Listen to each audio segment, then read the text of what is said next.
G'day and welcome to the Grow a Small Business Podcast. I'm your host, Troy Truen. Each week, we speak with an owner who has grown a business with 5 to 30 team members to something bigger. Diving into their numbers and unearthing the pain they've experienced, we explore what they did to overcome each barrier and what they would do differently from day one. Let's get into it.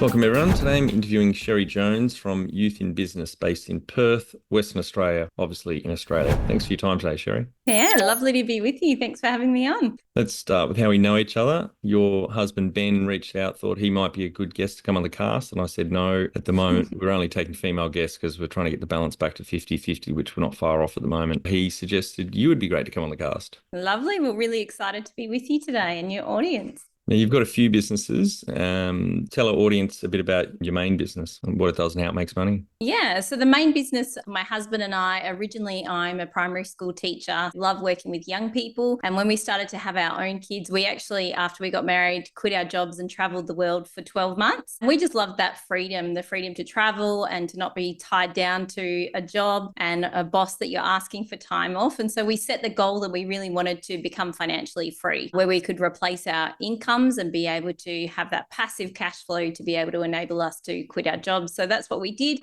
We set the goal for 5 years. It took us 6 years in order to become financially free. And that was a huge thing for us. But yeah, that was around 8-9 years ago now. And since then, we have 4 children now. And what we found was our eldest was 7.5, nearly 8 at the time, and had a real interest in entrepreneurism. We just cultivated that in him. Our initial intention was because he was a very shy child. And so we really wanted to create his skills and get him out there talking and engaging with people. And then he had such success at the age of 8. He was doing around $30 an hour as a little young business owner. And so a lot of people in our network saw the change in him. He became really confident, could go out and promote himself and his business. And so they said, hey, how do I get started with my kids? And so we connected with some other internet marketers, Andrew and Daryl Grant, and they had teenagers running businesses. And they said, hey, let's join forces and create a program. And that's sort of how Youth in Business was born. Fantastic. I'll definitely be getting my daughter to listen to this. She's at me to start her 3rd business. She's 10.5 now and quite the negotiator. Her mother and I have found out, my ex. She's also worked out that getting paid $10 an hour to do jobs around the house just isn't going to cut it.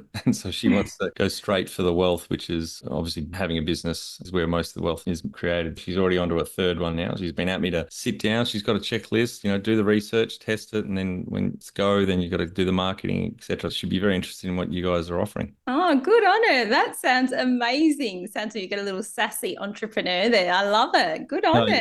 Bad idea. And she's only 10. Wow. Big things coming. She started when she was 8 and she asked me, is she the youngest in the family? And I've had Dad on the podcast. Obviously, I'll have my daughter on at some point. But I said, I'll check with Dad. I was 11 when I started my lawn mowing business and delivering horse shit around town for gardens. Checked with Dad and said to Maggie, yep, you're the youngest in the family so far. So congratulations. That's awesome. Well done. Good on her. What year did you start and how old were you then? Was it 2014? 2015 is when we sort of came up with the idea. Trent was running his business and we launched in 2016 with Youth in Business. Yep. And so literally now it's grown so much since then. We've had to pivot the business model since COVID as well. So prior to COVID, we were running live workshops. So parents would come along with their kids. We'd have a lot of the entrepreneurs that we work with come on stage and kids could ask questions. A really interactive workshops. But obviously with all the restrictions here in Australia with COVID, unfortunately the event side had to pivot into more of an online model. And so that's what we're running now, where we have free training online that people can come, and we really want to open as many young minds to possibilities out there for them as young entrepreneurs. Fantastic. I love it. Is it now pretty much delivered with an online course and a bit of a community webinar? Yeah, pretty much. So we have online training, and then we also have some live training. They can connect up. We have social media pages where they can connect up with other entrepreneurs and build out their network that way. Are you just focusing on Australia, or there's other countries you've got students in? Yeah, so no, we are international. So prior to COVID, we launched into the UK. We've got some branches over in the UK, and then we're looking at branching into the US market next. Fantastic. And so 2016 officially launched the business. How old were you then? 33 at the time. Yep. Yeah, and since then the boys have, so I have 3 boys and a daughter. My daughter's just 5, but the boys are 10, 12, and 15. And so now their business models have evolved as well, and their business ideas. They're more running an online model now, where back in the day it was more face-to-face sort of selling. So their biggest month so far in Australian has been about 30,000 Australian. It's pretty exciting for them as brothers work together, having that common goal of the business. That's 30,000. So the three brothers have got a business together, or that's separate businesses combined, 30 grand's the top? No, that's one business they work on together. Yeah. Wow. Okay. Fantastic. Yeah, I was going to ask, what other types of businesses have they dabbled in? Originally, it was a herb business because Trent was very young and loved being outdoors. And so it was very localized. Since then, back before COVID, we actually took a lot of our clients, a select group from Youth in Business, over to China to source products on the ground. It was a great opportunity. The kids got to meet suppliers, really touch and feel the product, go and see the factories where their products were being made, negotiate quantities and MOQs and so on. That was really great. And from there is really where the boys were like, wow, I want to start a product-based business. They started, it's a toy and like construction business. They sell online. And then in the lead up to Christmas, they do a few market events as well. I love it. My daughter is going to really learn a lot from this. What a really interesting business you and Ben have. That's terrific. Thank you. Yeah, we love it. Honestly, I think the skills that young people learn as a business owner are going to give them such a big advantage compared to a lot of their peers. Like a lot of kids nowadays don't know how, just social skills and getting out and engaging with people and promoting themselves and what they do, and as well as all of the side, like you say, with negotiation and the business skills that come along with it. It's pretty fun. And do you have some key numbers you can share to illustrate the growth of the business over the last 8 years? To be honest, it's been a bit all over the place, especially with COVID being thrown in there and having to pivot the business model. Prior to COVID, we were doing 7 figures. We'd grown the business to 7 figures. The first year or two was sitting around 100,000 in sales, and then we were able to exponentially grow that to 7 figures. Since then, during COVID, we actually started another business in a very different space, in the precious metals and sort of mining space. That's where we pivoted to more of an online model. Our sales have changed in the sense that it's not our key focus at the moment, if that makes sense. We're looking at growing this other business. We're still running Youth in Business, still have our audience and our community. That's the great thing about young people. Like the 2 things we believe that make the biggest difference to any young person is the people that they spend time with, engaging them in a community where it's normal for their peers to be out there running businesses and doing those things, which a lot of the time for a lot of kids at school is not the case. And secondly, obviously the media that we're exposing our young people to. So whether that's podcasts like this or books or media, we have a book of the month club. Really love to empower young people. They're like little sponges, suck everything up. If you're really purposeful and intentional around the community they're part of and the media that you're exposing them to, it really shapes them well. Yeah, totally agree. Because you've shifted focus to the second business, then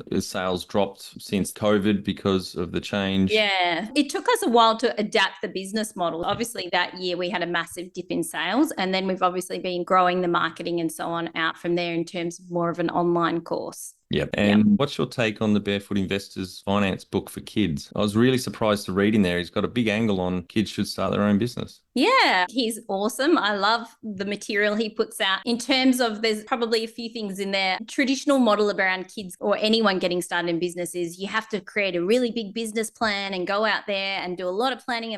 But the thing that I find with kids is they're from the instant gratification generation. If you bore them, if you make them write big, long plans, they're going to get bored and they're not going to be engaged with what they do. So what we love to do here at Youth in Business is really get them going, hit the ground running. We're very much a sales-based model where you get out and you promote what you're wanting to sell, whether it's a product, whether it's a service. So we've had kids do that. We actually kick off what we call a $20 challenge. In their first months of business, they have only $20 to start their business. And the challenge is to see what they can turn and reinvest that into and grow. What we found was the first time we ran this back in 2016, the winner took out, it was about $500 of sales that they were generated from just that 20. And then what we found was most of the kids that joined the program were doing over $1,000 a month and literally no prior business experience. We created a trophy. We call it our 1K club. The kids get a trophy for doing that, for hitting that $1,000 of sales. But the great thing is the kids that were able to grow a long-term sustainable business are doing over $10,000 a month. We created a 10K club. They get a big gold trophy. Wow. Kids that are really growing and scaling massive businesses to recognize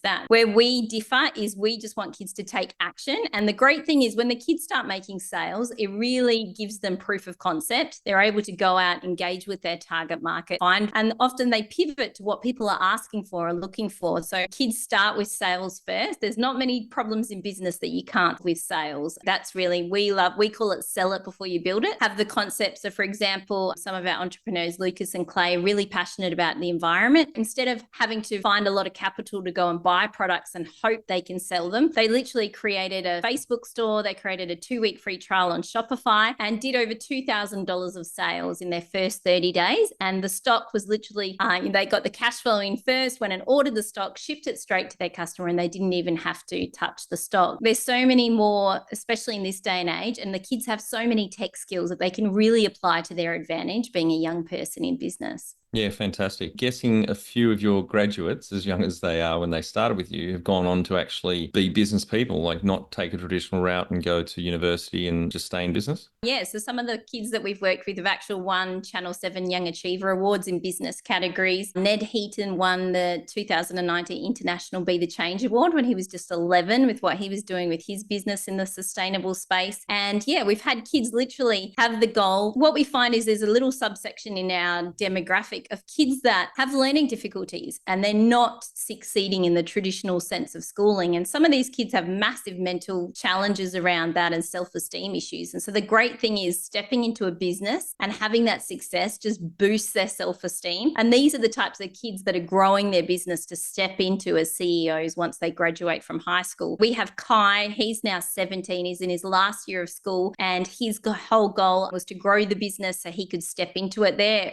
doing 7 figures this year. In fact, Kai's mum and dad, they're based in Melbourne, have quit their traditional jobs and they're working full-time in the business for him. So it's really become a family-based business. That's called Kaiko Fidgets, and it's all around sensory toys for kids that have learning difficulties, the stuff that really helped him in the classroom. Wow, I'm just sorry. Something you said, I'm just now envisaging my 10-and-a-half-year-old daughter one day being CEO at age 17 or 18. Like, hi, that's amazing. Yeah, and being the boss. So, Yeah. and we've had other kids too. So we've got Josh, he's based on the Gold Coast, and he created a non-slip sunscreen and has developed that and is breaking into the US market, is in a whole bunch of stores. And yeah, his whole purpose so he's finished high school a couple of years ago and is now growing and scaling the business full time. Wow, love it. Absolutely love it. Just back on the numbers of growth, what number of full-time equivalent team members did you start with and how many have you got now? When we first started, to be honest, it was just Ben and myself, like a lot of entrepreneurs, one-man band trying to do everything yourself. Since then, we now have a team of around 15 staff that work for us that we've been able to obviously build up to the point where we are now. They help us across, we have 3 businesses that we run and they help us across the board there. Yeah, great. Do the parents get very involved in helping the kids with their